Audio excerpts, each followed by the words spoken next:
নমস্কাৰ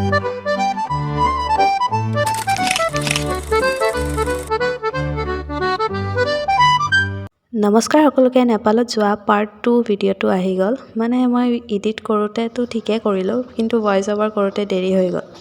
আৰু মেডিকেলৰ কামখিনি খতম হোৱাৰ পিছতে আমি গৈছিলোঁ তিনিচুকীয়া হোটেললৈকে। তাতে মানে খানাটো বহুত টেষ্টিকৈ দিছিলে। ইয়াৰে নিৰামিষ থালিবিলাকত 100 ৰুপিজকৈ লয় ইণ্ডিয়ান। আমি হোটেলৰ পৰা ওলাই আহি অলপ লজ বিচাৰিলোঁ। লজটো ঢেৰ আছিলে, কিন্তু কথাটো হ'ল অলপ চাফ চিকুণ থাকিলে ভাল লাগে। আৰু তেতিয়াই আমি দেখা পালোঁ গুৱাহাটী লজখন। অলপ মেইন ৰাস্তাৰ পৰা ভিতৰলৈকে সোমাই অহাও আছিলে, আৰু আমি তেনেকুৱাই বিচাৰি আছিলোঁ। সেইকাৰণে এইখনতে আহিলোঁ। আৰু এয়া ৰুমটো মই অলপ ৰেকৰ্ড কৰিছিলোঁ, যিহেতু বস্তুবোৰ এনেকৈয়ে পৰি আছিলে। মেডিকেলত গৈ থকাৰ কাৰণে এনেকৈ চাফা নাই হোৱা। এটা বেলকনিও আছিলে এটাচ্ড, আৰু তাত এটাচ বাথৰুমো আছিলে। সেইকাৰণে বেছি প্ৰব্লেম নহ'ল। অলপ দেৰিকৈ আৰু এখন হস্পিটেললৈকে যাব লগা হ'ল, যিহেতু পাপাৰ চাৰ্জাৰী আছিলে। আৰু পাপাই অলপ ভয় খোৱাৰ কাৰণে আমাক মনমোহন হস্পিটেললৈকে পঠাই দিলে। সেইখিনি জেগাত পিছে ইণ্ডিয়ান কাৰেঞ্চি নচলে, অলপ নেপালী কাৰেঞ্চিয়ে চলে। আৰু তাৰপিছতে আমাৰ চাৰ্জাৰীটো নেক্সট দিনাখন হ'ব বুলি অলপ ফুৰি চুৰি ল'লোঁ। আৰু এয়া মানুহজনে ভিডিঅ' কৰি থকা বুলি গম পোৱাৰ কাৰণে হাই এটা দি দিলে। আৰু এইখিনিতে মই দেখাই দিওঁ এখন মেচি আই হস্পিটেল।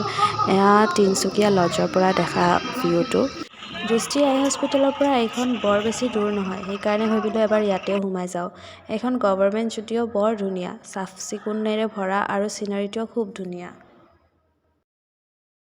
যিহেতু আমি হস্পিটেল আহিছোঁ, মই ভাবিছোঁ যে নেপাল ঘূৰাতকৈ নেপালৰ ওচৰৰ হস্পিটেলবিলাক ঘূৰোঁতে যাব। আৰু মোৰ বতৰটো ইমান বেয়া, অলপো ৰ'দ নাই, ইমান ঠাণ্ডা। মানে এইবিলাক চব লজ আৰু হোটেল হয়। ইয়াতে মাই গড, ইয়াতে আমাক হোটেলৰ নামত যোনে তোনে উঠাই লৈ যাব পাৰে যে এইখন হোটেল ভাল, এনেকুৱা।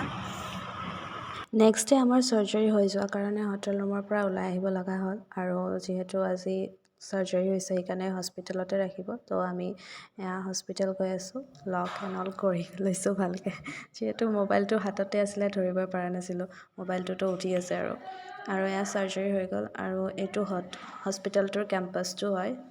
আৰু মই যিহেতু কোনো নাছিল, সেইকাৰণে অলপ ভিডিঅ' কৰি আছিলোঁ। এনেই ভিডিঅ' কৰা এলাও আছে চাগে, কিন্তু মই নাজানো। সেইবুলিও আৰু যিহেতু খালী আছিলে, সেইকাৰণে অলপ ভিডিঅ' কৰিলোঁ। আৰু ইপিনে মানে আজি ৰাতি মায়ে ইয়াতে থাকিব, আৰু মই হোটেল আকৌ বেক গৈ আছোঁ। যিহেতু মোৰ মেডিকেলত হোৱা এনেকুৱা অভ্যাস নাই, সেইকাৰণে আমি এতিয়া ভাত খাই আহোঁ। চিকিউৰিটি আছে। Okay, bye bye.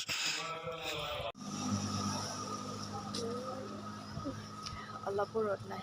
এতিয়া ৰাতিপুৱা 8 বাজিছে, বৰষুণ পৰি আছে বহুত পাতলকৈ। ইয়াতে পিঠা বনোৱা দেখা পাই কেনে মায়ে ক'লে কি ৰাতিপুৱাই চাহৰ লগত পিঠাও খাই লওঁ। আৰু যিহেতু আজি হস্পিটেলৰ লাষ্ট ডে আছিলে, আমি হস্পিটেলৰ পৰা ওলাই আহিলোঁ। লগতে এই চাহ বাগানখনতো অলপ ভিডিঅ' ফটো উঠিলোঁ। এয়া আছিলে নেপালৰ বৰ্ডাৰ, যোনখিনিলৈকে আমি টমটমিত আহিছিলোঁ। আৰু ইয়াৰে টমটমিৰ মানুহজন খুবেই ফ্ৰেণ্ডলি আছিল। আমি বহুত কথা পাতিলোঁ। আৰু আজিৰ কাৰণে ইমানে। ভিডিঅ'টো চাই লাইক, কমেণ্ট, শ্বেয়াৰ, ছাবস্ক্ৰাইব কৰি দিব। Bye bye.